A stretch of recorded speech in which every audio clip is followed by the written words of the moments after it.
ಎಲ್ರಿಗೂ ನಮಸ್ಕಾರ ಸ್ನೇಹಿತರೆ. ನಾನು ಮಂಜುನಾಥ್ ಬಾಡ್ಗಿ, ಬೆಂಗಳೂರಿನ ವಿಜಯನಗರದಲ್ಲಿರುವ ಲೇಖ್ಯ ವರ್ಷ ಅಕಾಡೆಮಿಗೆ ತಮಗೆಲ್ಲರಿಗೂ ಸ್ವಾಗತ.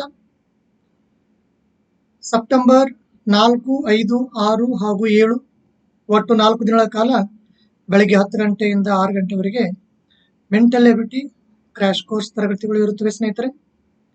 ಆಸಕ್ತರು ನನ್ನ ದೂರವಾಣಿಗೆ ಸಂಪರ್ಕಿಸಿ 9845935630. ನಿಮ್ಮ ಸ್ನೇಹಿತರನ್ನು ಕರೆತನ್ನಿ ಹಾಗೂ ಈ ಒಂದು ಮಾಹಿತಿಯನ್ನು ಬೇರೆ ಬೇರೆ ಗ್ರೂಪ್ಸ್ಗಳಿಗೆ ಶೇರ್ ಮಾಡಿ ಅಂತ ಹೇಳ್ತಾ, ಈ ಒಂದು ವಿಡಿಯೋದಲ್ಲಿ ಮೆಂಟಲ್ ಎಬಿಲಿಟಿ ಮೇಲ್ನ ಕೆಲವೊಂದಿಷ್ಟು ಪ್ರಶ್ನೆಗಳನ್ನ ನೋಡೋಣ ಬನ್ನಿ ಸ್ನೇಹಿತರೆ.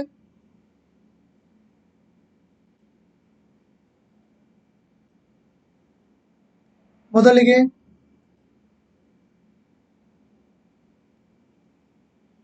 ಸರಳ ಬಡ್ಡಿ ಮತ್ತು ಚಕ್ರಬಡ್ಡಿ ಮೇಲಿನ ಪ್ರಶ್ನೆ, simple interest and compound interest. Amit Kumar 15,000 ರೂಪಾಯಿಯನ್ನು ಚಕ್ರಬಡ್ಡಿಯಂತೆ ಸಾಲಿಯಾನ 10% ಬಡ್ಡಿಯ ದರದಂತೆ 2 ವರ್ಷಗಳ ಅವಧಿಗೆ ಠೇವಣಿ ಇಡುತ್ತಾನೆ. ಹಾಗಾದರೆ 2 ವರ್ಷಗಳ ಕೊನೆಯಲ್ಲಿ ಅವನು ಪಡೆಯುವ ಮೊತ್ತ ಎಷ್ಟು? Amit Kumar invested 15,000 rupees on compound interest at 10% rate of interest for 2 years. After 2 years, how much amount will he get? ಮೊತ್ತ ಅಂದ್ರೆ ಏನು ಸ್ನೇಹಿತರೆ? ಮೊತ್ತ ಅಂದ್ರೆ ನಾವು ಠೇವಣಿ ಮಾಡಿದ ದುಡ್ಡು ಪ್ಲಸ್ ಚಕ್ರ ಬಡ್ಡಿ ಎಲ್ಲ ಸೇರಿ ಏನಾಗುತ್ತದೆ? ಮೊತ್ತ ಆಗುತ್ತದೆ. ಅದನ್ನು ಕಂಡುಹಿಡಿಯಲಿಕ್ಕೆ ಅವನು ಹೇಳಿರೋದು. ಓಕೆ, ಸೊ ಅಮೌಂಟ್ ಅಂದ್ರೆ ಅಮೌಂಟ್ ಈಸ್ ಈಕ್ವಲ್ ಟು ಠೇವಣಿ ಅಂದ್ರೆ principal amount plus compound interest ಎಲ್ಲ ಸೇರಿಸಿ ಲಾಸ್ಟಿಗೆ ಏನು ಬರುತ್ತೋ ಅದು ಅಮೌಂಟ್, ಅದು ಮೊತ್ತ. ಅದನ್ನು ಫೈಂಡ್ ಔಟ್ ಮಾಡಲಿಕ್ಕೆ ಇಲ್ಲಿ ಹೇಳ್ತಾ ಇರೋದು. ಅಮೌಂಟ್ ಅನ್ನ ಫೈಂಡ್ ಔಟ್ ಮಾಡಲಿಕ್ಕೆ ಸ್ನೇಹಿತರೆ ಫಾರ್ಮುಲಾ ಇದೆ, ಫಾರ್ಮುಲಾ ಬರ್ಕೊಳ್ಳಿ. A is equal to, A ಅಂದ್ರೆ amount, P into bracket 1 plus R by 100 whole to the power n. This is the formula to find out the amount. P ಅಂದ್ರೆ principal amount 15,000 ರೂಪಾಯಿ, 1 plus R ಅಂದ್ರೆ ಬಡ್ಡಿಯ ದರ, rate of interest 10% ಕೊಟ್ಟಿರೋದು. ಎಷ್ಟು ವರ್ಷ? n ಅಂದ್ರೆ number of years. How many years? For 2 years. 15,000 as it is, square as it is. ಈ ರೀತಿಯಾಗಿ 1 ಪ್ಲಸ್ 1 ಮೈನಸ್ ಬಂದಾಗ ಟ್ರಿಕ್ ಅನ್ನ ಯೂಸ್ ಮಾಡಬಹುದು ಸ್ನೇಹಿತರೆ. ಟ್ರಿಕ್ ಏನು ಅಂದ್ರೆ ಕೆಳಗಡೆ ಇರೋದು ಆಸ್ ಇಟ್ ಈಸ್, ಮೇಲೆ ಕೂಡಿಸೋದ್ರೆ ಕೂಡಿಸ್ಬೇಕು, ಕಳೆಯೋದ್ರೆ ಕಳಿಬೇಕು. 100 ಪ್ಲಸ್ 10 is 110. ಅದೇನಾದ್ರೂ ಈ ತರ ಇದ್ರೆ 1 ಮೈನಸ್ 5/17 ಇದ್ರೆ 1 ಮೈನಸ್ ಇದ್ರೆ ನಾವು ಟ್ರಿಕ್ ಯೂಸ್ ಮಾಡಬಹುದು. ಟ್ರಿಕ್ ಏನು ಅಂದ್ರೆ 17 as it is, 17 minus 5 12. 1 minus 1/2 ಅಂದ್ರೆ 1 ಮೈನಸ್ ಇದೆ, ಹಾಗಾಗಿ ಟ್ರಿಕ್ ಅನ್ನು ಯೂಸ್ ಮಾಡಬಹುದು. 2 as it is, 2 minus 1 is 1. So 1 ಅರ್ಧ ಕಳೆದ್ರೆ ಅರ್ಧ ಉಳಿತು, ಸರಿ. 1 ಪ್ಲಸ್ 3/19 ಇದ್ರೆ 19 ಆಸ್ ಇಟ್ ಈಸ್, 19 ಪ್ಲಸ್ 3 22. ಈ ರೀತಿಯಾಗಿ ನಾವು 1 ಪ್ಲಸ್ ಮತ್ತು 1 ಮೈನಸ್ ಇದ್ದಾಗ ಇಮಿಡಿಯೇಟ್ ಆಗಿ ಲೆಕ್ಕಾಚಾರನ ಮುಗಿಸಬಹುದು ಸ್ನೇಹಿತರೆ. ಈಗ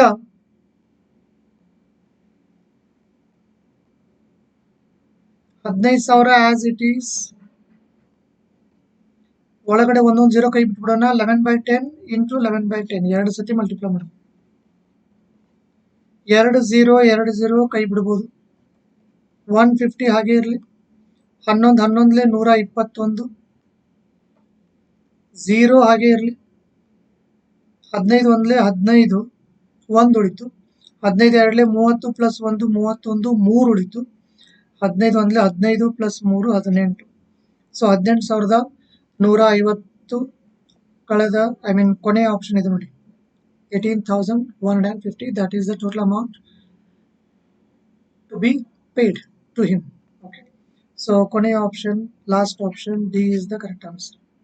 18,150. ಈ ರೀತಿಯಾಗಿ ನಾವು ಈ ಪ್ರಾಬ್ಲಮ್ ಸಾಲ್ವ್ ಮಾಡಬಹುದು. ಇದು ಬೇಡ ಅಂದ್ರೆ ಇನ್ನೂ ಒಂದು ಮೆಥಡ್ ಇದೆ ಸ್ನೇಹಿತರೆ. Now let me give you one more method.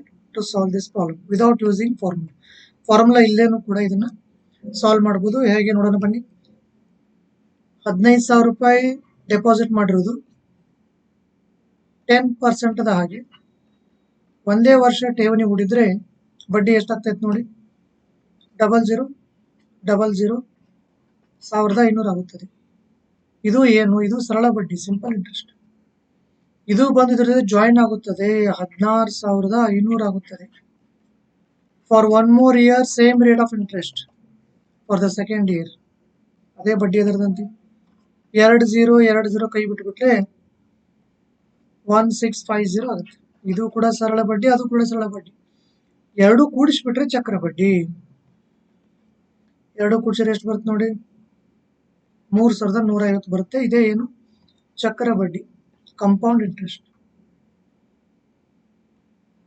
ನೀವು ಠೇವಣಿ ಹೂಡಿರೋದು, ಅಮಿತ್ ಕುಮಾರ್ ಠೇವಣಿ ಹೂಡಿರೋದು 15,000 ರೂಪಾಯಿ. ಅವನಿಗೆ ಚಕ್ರ ಬಡ್ಡಿ ಎಷ್ಟು ಸಿಗುತ್ತದೆ? 3,150 ರೂಪಾಯಿ ಸಿಗುತ್ತದೆ. ಎಲ್ಲ ಮುಗಿದ ಮೇಲೆ ಅವನಿಗೆ ಸಿಗಬಹುದಾದ ಮೊತ್ತ, last option 18,150 rupees. Once again the same answer. This is free from formula. Okay, so formula use ಮಾಡಬಹುದು, ವಿದೌಟ್ ಫಾರ್ಮುಲಾ ಕೂಡ ಈ ರೀತಿಯಾಗಿ ನಾವು ಮ್ಯಾನೇಜ್ ಮಾಡಬಹುದು ಸ್ನೇಹಿತರೆ. ಮುಂದಿನ ಪ್ರಶ್ನೆ ನೋಡೋಣ ಬನ್ನಿ. ಕೆಲಸ ಮತ್ತು ವೇಳೆ ಮೇಲೆ ಇದೆ. Time and work. ಕೆಲಸ ಮತ್ತು ವೇಳೆ. 50 ಪುರುಷರು ಅಥವಾ 80 ಮಹಿಳೆಯರು ಕೆಲಸವೊಂದನ್ನು 50 ದಿನಗಳಲ್ಲಿ ಮುಗಿಸುತ್ತಾರೆ. ಓರ್ವ ಕಾಂಟ್ರಾಕ್ಟರ್ ಆ ಕೆಲಸಕ್ಕೆ 40 ಪುರುಷರು ಮತ್ತು 48 ಮಹಿಳೆಯರನ್ನು ಆ ಕೆಲಸಕ್ಕೆ ಹಚ್ಚುತ್ತಾನೆ. ಆದರೆ ಕೆಲಸ ಮುಗಿಯುವವರೆಗೆ ಪ್ರತಿ 10 ದಿನಗಳ ಅವಧಿಯ ನಂತರ 5 ಪುರುಷರು ಮತ್ತು 8 ಮಹಿಳೆಯರನ್ನು ಕೆಲಸದಿಂದ ತೆಗೆದುಹಾಕಲಾಗುತ್ತದೆ. ಹೀಗಿದ್ದಾಗ ಕೆಲಸ ಪೂರ್ಣಗೊಂಡ ಅವಧಿ ಎಷ್ಟಿರಬಹುದು? 50 ಜನ ಪುರುಷರು ಅಥವಾ 80 ಜನ ಮಹಿಳೆಯರು ಒಂದು ಕೆಲಸ ಮಾಡಲಿಕ್ಕೆ ಎಷ್ಟು ದಿನ ಸಾಕು? 50 ದಿನ ಸಾಕು. 50 men or 80 women can finish a piece of work in 50 days. ಈಗ ಒಬ್ಬ ಕಾಂಟ್ರಾಕ್ಟರ್ ಇದ್ದಾನೆ, ಅವನು ಏನ್ ಮಾಡ್ತಾನೆ ಅಂದ್ರೆ 40 ಜನ ಪುರುಷರನ್ನ ಮತ್ತು 48 ಜನ ಮಹಿಳೆಯರನ್ನ ಕೆಲಸಕ್ಕೆ ಕರೆಸ್ತಾನೆ. ಅಷ್ಟೇ ಅಲ್ಲ, 10 ದಿನಕ್ಕೆ ಅವ್ರನ್ನ ಕೆಲಸ ಕರೆಸೋದು. 10 ದಿನ ಆಯ್ತು ಅಂದ್ರೆ 5 ಜನ ಮನೆಗೆ ಹೋಗ್ಬಿಡ್ತಾರೆ. 5 ಜನ ಮನೆಗೆ ಹೋದ್ರು ಅಂದ್ರೆ ಎಷ್ಟು ಉಳಿದ್ರಲ್ಲಿ? 35 ಉಳಿದ್ರು. ಇಲ್ಲಿ 8 ಜನ ಮನೆಗೆ ಹೋಗ್ತಾರೆ. ಇವ್ರು ಮತ್ತೆ 10 ದಿನ ಕೆಲಸ ಮಾಡ್ತಾರೆ. 10 ದಿನ ಆಯ್ತು ಅಂದ್ರೆ ಮತ್ತೆ ಏನ್ ಮಾಡ್ತಾನೆ ಅವನು? 5 ಜನ ಪುರುಷರನ್ನ ಮನೆಗೆ ಕಳಿಸ್ತಾನೆ, 8 ಜನ ಮಹಿಳೆಯರನ್ನ ಮನೆಗೆ ಕಳಿಸ್ತಾನೆ. ಅವರಿಂದ 10 ದಿನ ಕೆಲಸ ತಗೋತಾನೆ. ಹೀಗೆ ಮಾಡ್ತಾ ಇರ್ತಾನೆ. ಪ್ರತಿ 10 ದಿನಗಳ ನಂತರ 5 ಜನ ಪುರುಷರು, 8 ಜನ ಮಹಿಳೆಯರನ್ನ ಕೆಲಸದಿಂದ ತೆಗೆದು ಹಾಕಲಾಗ್ತಾ ಇದೆ. ಹಾಗಾದ್ರೆ ಕೆಲಸ ಮುಗಿಲಿಕ್ಕೆ ಟೋಟಲ್ ಎಷ್ಟು ದಿನಗಳು ಬೇಕು?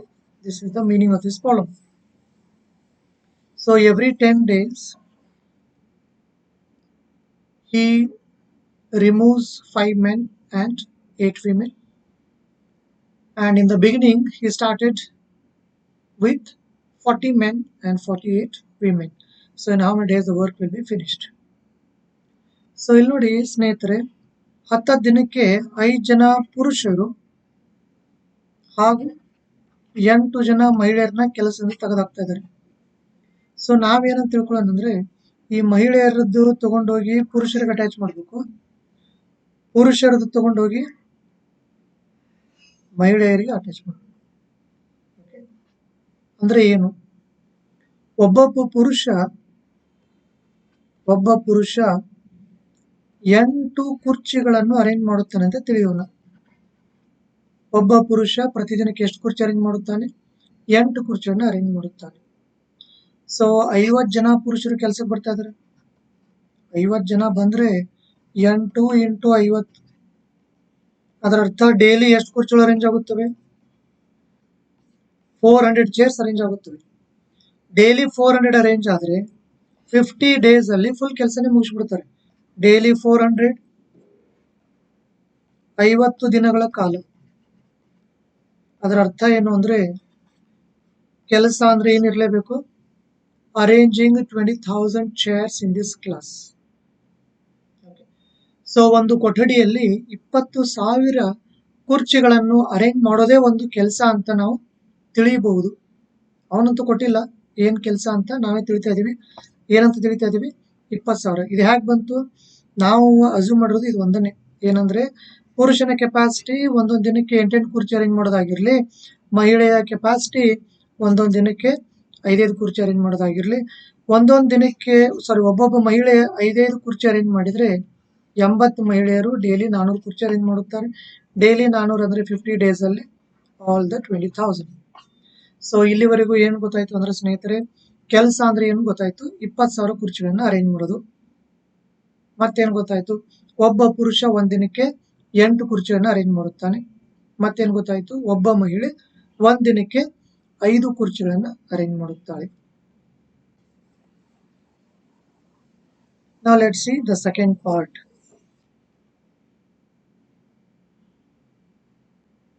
ಸ್ಟಾರ್ಟ್ ಮಾಡೋದವನು 40 ಜನ ಪುರುಷರಿಂದ ಹಾಗೂ 48 ಜನ ಮಹಿಳೆಯರಿಂದ ಕೆಲಸ ಸ್ಟಾರ್ಟ್ ಆಗುತ್ತದೆ. ಒಬ್ಬೊಬ್ಬ ಪುರುಷ 8 ಕುರ್ಚಿಗಳು, ಅದರರ್ಥ 320 ಕುರ್ಚಿಗಳು. ಒಬ್ಬೊಬ್ಬ ಮಹಿಳೆ 5 ಕುರ್ಚಿಗಳು, 48 ಜನ ಮಹಿಳೆಯರು 240 ಕುರ್ಚಿಗಳು.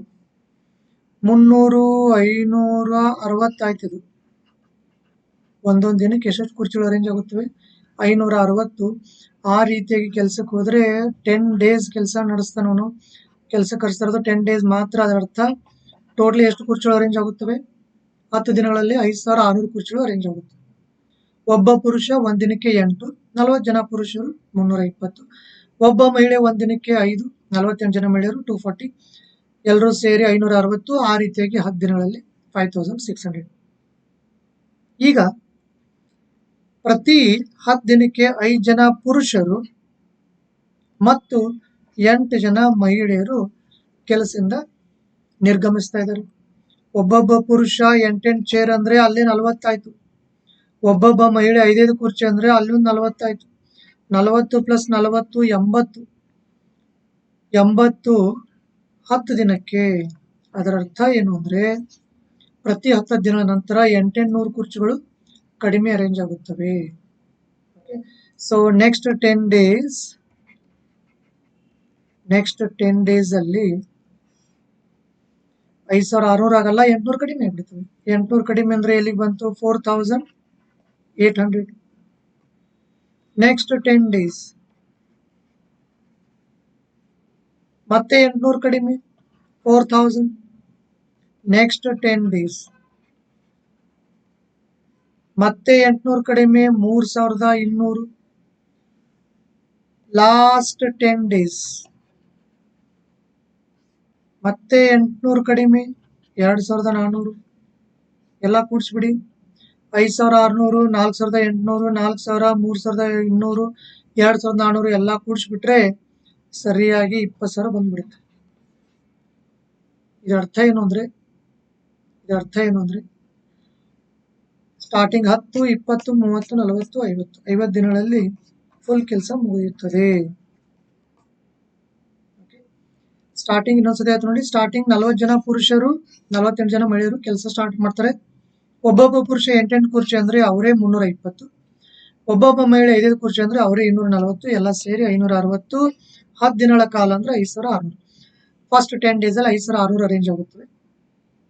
ಈ ನೆಕ್ಸ್ಟ್ 10 ದಿನಕ್ಕೆ ಏನೇನಾಗುತ್ತದೆ ಅಂದ್ರೆ 5 ಜನ ಪುರುಷರು 8 ಜನ ಮಹಿಳೆಯರು ಕೆಲಸ ಬಿಡ್ತಾ ಇರ್ತಾರೆ. 5 ಜನ ಪುರುಷರು ಅಂದ್ರೆ 40 ಚೇರ್, 8 ಜನ ಮಹಿಳೆಯರು ಅಂದ್ರೆ 40 ಚೇರ್. 40 + 40 80. 10 ದಿನ ಅಂದ್ರೆ 800. ಅದರರ್ಥ ಪ್ರತಿ 10 ದಿನಕ್ಕೆ 800 ಕುರ್ಚಿಗಳು ಕಡಿಮೆ ಅರೇಂಜ್ ಅಲ್ಲಿ ಸ್ಟಾರ್ಟ್ ಆಗುತ್ತದೆ. First 10 days 5,600. ನೆಕ್ಸ್ಟ್ 10 ಡೇಸ್ 800 ಕಡಿಮೆ. ನೆಕ್ಸ್ಟ್ 10 ಡೇಸ್ ಮತ್ತೆ 800 ಕಡಿಮೆ. ನೆಕ್ಸ್ಟ್ 10 ಡೇಸ್ ಮತ್ತೆ 800 ಕಡಿಮೆ. ನೆಕ್ಸ್ಟ್ ಕೊನೆಯ ಲಾಸ್ಟ್ 10 ಡೇಸ್ ಮತ್ತೆ 800 ಕಡಿಮೆ. ಟೋಟಲ್ 50 ಡೇಸ್ ಅಲ್ಲಿ ನೋಡಿ, ಈ 0 ಇಲ್ಲೊಂದು 0, 4, 6, 12, 20, 2, 4, 7, 7, 11, 15, 20. ಸೊ 50 ದಿನಗಳಲ್ಲಿ ಎಲ್ಲ 20,000 ಕುರ್ಚಿಗಳು ಅರೇಂಜ್ ಆಗಿ ಕೆಲಸವು ಮುಗಿಯುತ್ತದೆ. Therefore the final answer is 50 days. ಇಲ್ಲಿ ಒಂದನ್ನೇ ಅಸ್ಯೂಮ್ ಮಾಡಿರೋದು. ಅದು ಏನು ಅಂದ್ರೆ ಒಬ್ಬ ಪುರುಷನ ಕೆಪಾಸಿಟಿ ಒಂದಿನಕ್ಕೆ 8 ಚೇರ್ಗಳನ್ನು ಅರೇಂಜ್ ಮಾಡೋದು, ಒಬ್ಬ ಮಹಿಳೆಯ ಕೆಪಾಸಿಟಿ ಒಂದಿನಕ್ಕೆ 5 ಕುರ್ಚಿಯನ್ನು ಅರೇಂಜ್ ಮಾಡೋದಾಗಿದೆ ಅಂತ ತಿಳ್ಕೊಂಡಿದೀವಿ. ಆತ ತಿಳ್ಕೊಂಡಾಗ ಕೆಲಸ ಅಂದ್ರೆ ಏನು ಅಂತ ಗೊತ್ತಾಗುತ್ತದೆ. 20,000 ಕುರ್ಚಿಗಳನ್ನು ಅರೇಂಜ್ ಮಾಡಿದೆ ಅಂತ ಗೊತ್ತಾಗುತ್ತದೆ. ನಂತರ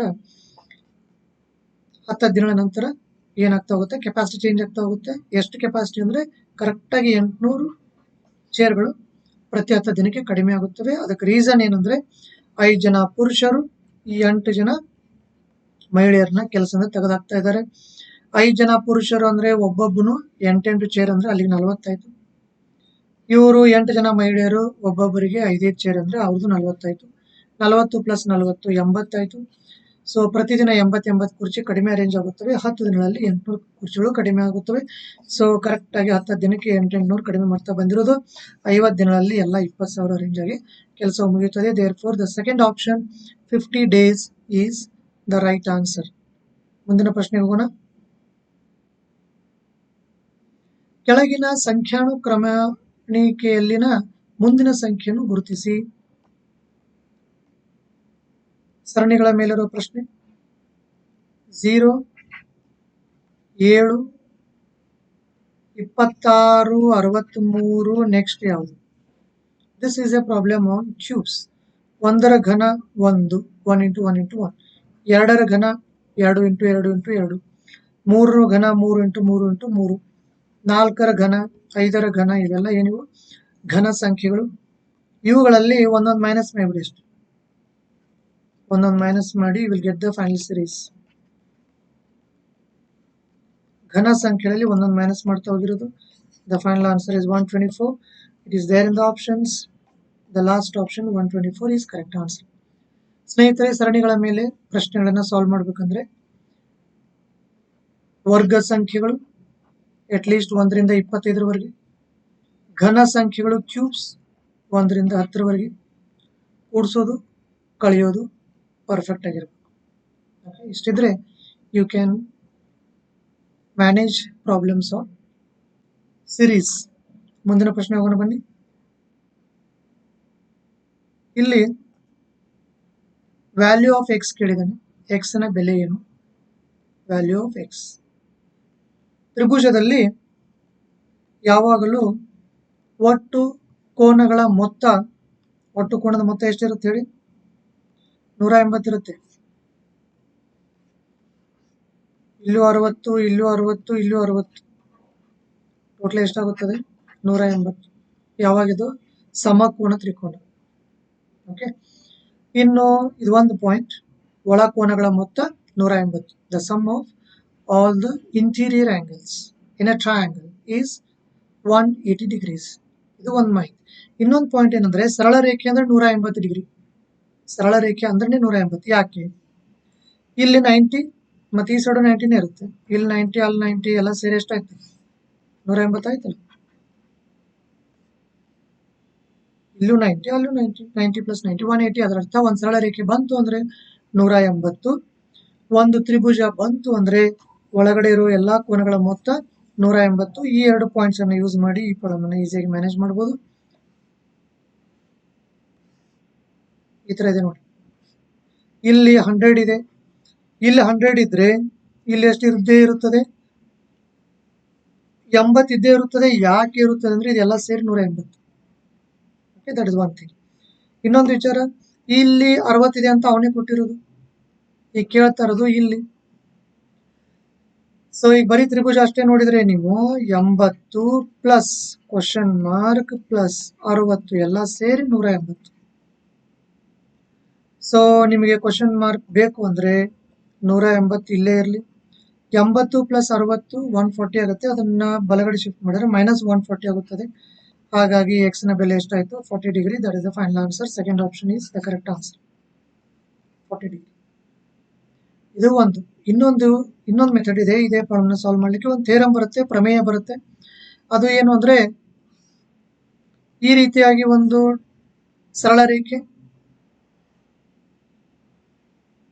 ಥಿಯರಮ್ ಏನು? ಯಾವ್ದಾದ್ರು ಒಂದು ಇಲ್ಲಿ ನೋಡಿ, ತ್ರಿಭುಜದಲ್ಲಿ ಯಾವ್ದಾರ ಒಂದು ಭಾವವನ್ನು ವೃದ್ಧಿಸಿ, ಈ ತರ ವೃದ್ಧಿಸಿದೀವ, ಇಲ್ಲಿ ಸ್ಟ್ರೆಚ್ ಮಾಡಿದ್ವಿ ನೋಡಿ. ಇಲ್ಲಿ ಒಂದು ಹೊರ ಕೋನ ಆಗುತ್ತಲ್ಲ, ಹೊರ ಕೋನವು ಎಷ್ಟಕ್ಕೆ ಸಮ ಅಂದ್ರೆ ಒಳ ಅಭಿಮುಖ ಕೋನಗಳ ಮೊತ್ತಕ್ಕೆ ಸಮ. 1, 2 ಅಂತ ಬರೀತೀವಿ ನೋಡಿ. 1, 2, 3. ಥಿಯರಮ್ ಏನ್ ಹೇಳ್ತಾ ಇದೆ ಅಂದ್ರೆ 3 = 1 + 2. ಯಾವ್ದಾದ್ರು ತ್ರಿಭುಜದಲ್ಲಿನ ಯಾವ್ದಾದ್ರು ಒಂದು ಭಾವವನ್ನು ವೃದ್ಧಿಸಿ, ಸ್ಟ್ರೆಚ್ ಮಾಡಿ, ಒಂದು ಹೊರ ಕೋನ ಏನಾಗುತ್ತಲ್ಲ ಅದು ಎಷ್ಟಕ್ಕೆ ಸಮ ಅಂದ್ರೆ ಒಳ ಅಭಿಮುಖ ಕೋನಗಳ ಮೊತ್ತಕ್ಕೆ ಸಮ. ಒಳ ಕೋನ ಅಂದ್ರೆ ಇದನ್ನ ಬಿಟ್ಬಿಡಿ, ಇದು ಅಭಿಮುಖ ಕೋನಗಳು ಇಲ್ಲಿದೆ ನೋಡಿ, 1, 2.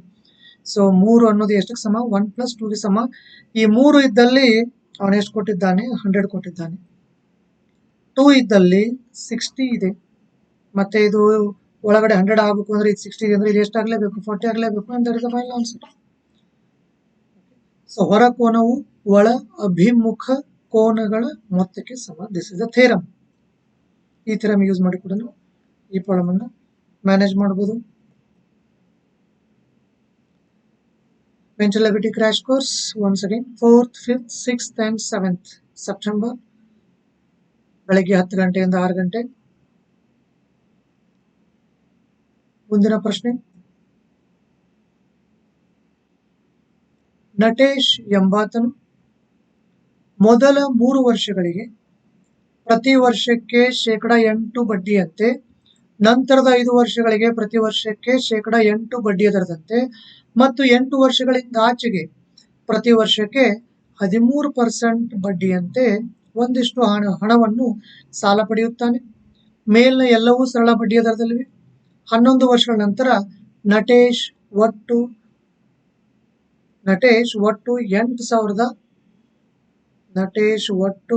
8,160 ರೂಪಾಯಿಗಳನ್ನು ಸಂದಾಯ ಮಾಡಿದ್ದರೆ ಆತ ಪಡೆದುಕೊಂಡಿದ್ದ ಸಾಲದ ಮೊತ್ತ ಏನು?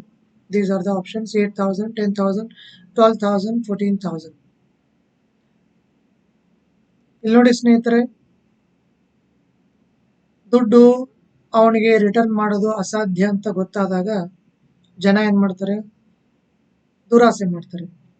ಸೊ ಏನ್ ಮಾಡ್ತಾರೆ ಅಂದ್ರೆ 3 ವರ್ಷಕ್ಕೆ ದುಡ್ಡು ಕೊಡಕ್ ಆಗಲ್ಲ ಅಂತ ಅಂದ ತಕ್ಷಣ ಏನಂತಾರೆ? ಇನ್ಮೇಲಿಂದ ನೋಡಪ್ಪ 9% rate of interest for the next 5 years ಅಂತ ಹೇಳ್ತಾರೆ. ಅವಾಗಲೂ ಅವ್ನು ದುಡ್ಡು ಕೊಡಕ್ಕಾಗಲ್ಲ ಅಂತ ಗೊತ್ತಾಗುತ್ತಲ್ಲ, ಆಗ ಇನ್ನೂ ದುರಾಸೆ ಜಾಸ್ತಿಯಾಗಿ ಇನ್ನು 8 ವರ್ಷ ಮುಗಿದೋಗಿದೆ, ಇನ್ಮೇಲಿಂದ ನೀನು 13% ರೇಟ್ ಆಫ್ ಇಂಟ್ರೆಸ್ಟ್ ಕೊಡಬೇಕು, ಇಲ್ಲ ಅಂದ್ರೆ ನಾನು ದುಡ್ಡು ವಾಪಸ್ ಕೊಡು ಅಂತ ಹೇಳ್ತಾರೆ. ಆಯ್ತು ಅಂತ ಅವನು 13% ಕೊಡಕ್ಕೆ ರೆಡಿ ಆಗ್ತಾನೆ. ಸೊ ಎಲ್ಲ ಮುಗಿದ್ಮೇಲೆ ಒಟ್ಟಿನಲ್ಲಿ 11 ವರ್ಷಗಳ ನಂತರ ಟೋಟಲ್ ಎಷ್ಟು ರೂಪಾಯಿಗಳನ್ನ ಒಂದು ಈ ಬಡ್ಡಿಯ ರೂಪದಲ್ಲಿ ಕೊಟ್ಟಿರೋದು? 8,160 ರೂಪಾಯಿ ಕೊಟ್ಟಿದ್ದಾನೆ. ಟೋಟಲ್ 11 ವರ್ಷ ಆದ್ಮೇಲೆ ಎಷ್ಟು ರೂಪಾಯಿ ಕೊಟ್ಟಿರೋದು? 8,160 ರೂಪಾಯಿ. ಹಾಗಾದ್ರೆ ಸಾಲ ಮಾಡಿರೋ ದುಡ್ಡು ಎಷ್ಟು? But all these are on simple interest, ಸರಳ ಬಡ್ಡಿ ಮೇಲೆ ಇರೋದಿಲ್ಲ. ಈಗ ನೋಡಿ ಸ್ನೇಹಿತರೆ, ಮೊದಲನೇ ಆಪ್ಷನ್ ಸರಿ ಇದೆ ಅಂತ ಹೊರಟ್ರೆ ಏನಾಗುತ್ತೆ ನೋಡೋಣ. ಮೊದಲನೇ ಆಪ್ಷನ್ 8,000 rupees ಇದೆ. ನಾವು let us check this option. ಅವನು 8,000 ರೂಪಾಯಿ ಸಾಲ ಮಾಡಿದ್ದಾನೆ ಅಂತ ನಾವೇ ತಿಳಿಯೋಣ. ಓಕೆ, ಫಸ್ಟ್ ಆಪ್ಷನ್ ಇದೆ ನೋಡಿ 8,000. First option is 8,000. Let us start with that option. 8,000 ರೂಪಾಯಿ ಸಾಲ ಮಾಡಿದ್ದೇನೆ ಅಂತ ಅಂದ್ಕೊಂಡ್ರೆ ಸ್ಟಾರ್ಟಿಂಗ್ 3 ವರ್ಷ ಯಾವ ಬಡ್ಡಿಯ ದರ? 6 ಬಡ್ಡಿಯ ದರ, 6%. ಕ್ಯಾನ್ಸಲ್ ಮಾಡೋಣ. 2 0 2 0, 6 3 18, 8 144, 144 1 0. ಸೊ 1,440 ರೂಪೀಸ್ ಆಗಿರುತ್ತೆ ಬಡ್ಡಿ. ಅವನು ಕೇಳಿಕ್ ಬಂದಾಗ ಅವ್ನು ಕೊಡಕ್ಕಾಗಲ್ಲ ಅಂತ ಯಾವಾಗ ಗೊತ್ತಾಗುತ್ತೋ ಅವ್ನು ಏನಂತ ನೋಡಪ್ಪ, ಇನ್ಮೇಲಿಂದ for the next 5 years 9% rate of interest ಅಂತ ಹೇಳ್ತಾನೆ. ಆಯ್ತು ಅಂತ ಇವನು ಸುಮ್ಮನಾಗ್ತಾನೆ. 5 ವರ್ಷಕ್ಕೆ ನೆಕ್ಸ್ಟ್ 5 ವರ್ಷ ಯಾವ ರೇಟ್ ಆಫ್ ಇಂಟ್ರೆಸ್ಟ್? 9%, 9%. 0 0 0 0, 8 5 40, 4 9 36, 8 5 40, 4 9 36, 2 0. ಸೊ ಇದು ಎಲ್ಲ ಸೇರ್ಸಿ ಕೊಡ್ಬೇಕಾಗಿರುತ್ತೆ. ಆಗ ಬಂದು ದುಡ್ಡು ಕೇಳಿದಾಗ ಇವನಿಗೂ ಕೊಡಕ್ಕಾಗಲ್ಲ ಅಂತ ಗೊತ್ತಾದ ತಕ್ಷಣ ಅವನೇನಂತಾನೆ, ನೋಡಪ್ಪ ಇನ್ಮೇಲಿಂದ 13% ರೇಟ್ ಆಫ್ ಇಂಟ್ರೆಸ್ಟ್, ಬೇಕಂದ್ರೆ ಕಂಟಿನ್ಯೂ ಮಾಡು, ಇಲ್ಲಾಂದ್ರೆ ನನ್ನ ದುಡ್ಡು ನನಗೆ ವಾಪಸ್ ಕೊಡು ಅಂತ ಹೇಳ್ತಾನೆ.